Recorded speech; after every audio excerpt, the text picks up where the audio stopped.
So, tumatawag na yung rider. Bibigyan ko siya ng ganito. Yan. Siyempre, kahit huwag na siya magpakita sa helmet, bibigyan ko sa kanya. Kasi meron pa akong dalawa na titira.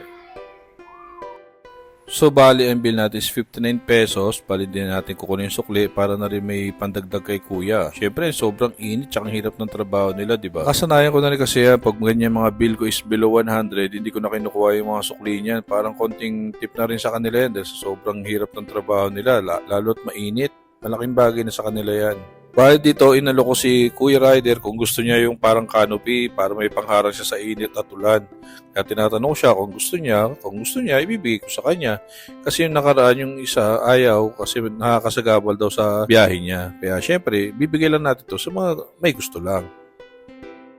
Alam niyo, para sa akin kasi, mas masarap yung nagbibigay ka kaysa sa ikaw ang binibigyan. Tsaka makatulong ka man lang kahit maliit na bagay, masarap na sa pakiramdam yun. Sobrang bait ni Kuya Rider, binabalik niya pa yung sukli sa akin. Bali, sabi ko sa kanya na lang yun.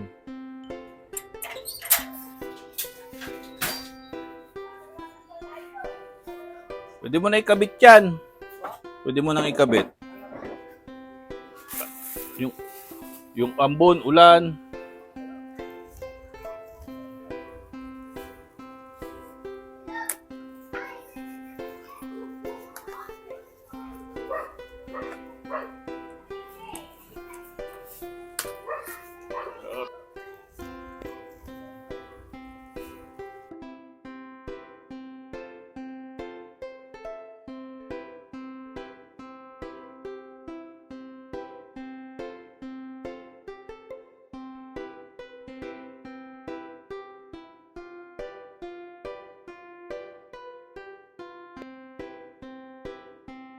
Tsaka okay naman si Kuya dahil mabilis siya na-deliver yung order ko.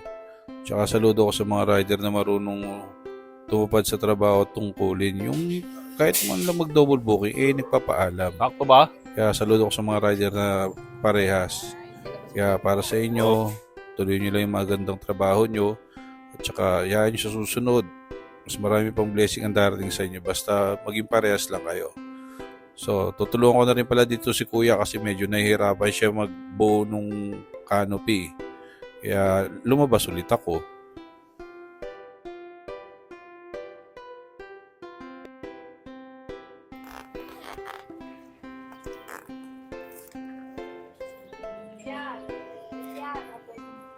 Bubuksan to kasi para sa ano.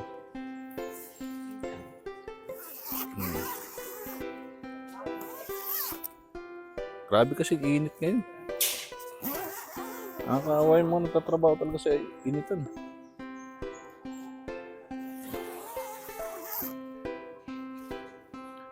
Meron kasi isang rider, hindi niya kinuha. Kasi daw, sagabal sa kanya. Sabi ko, sige, okay lang. Bigay ko na sa may gusto. Nano kasi ngayon, init. Tapos maya, biglang aambon.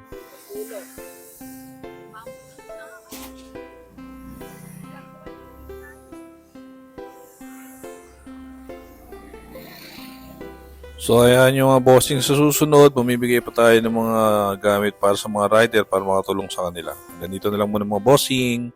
Bow!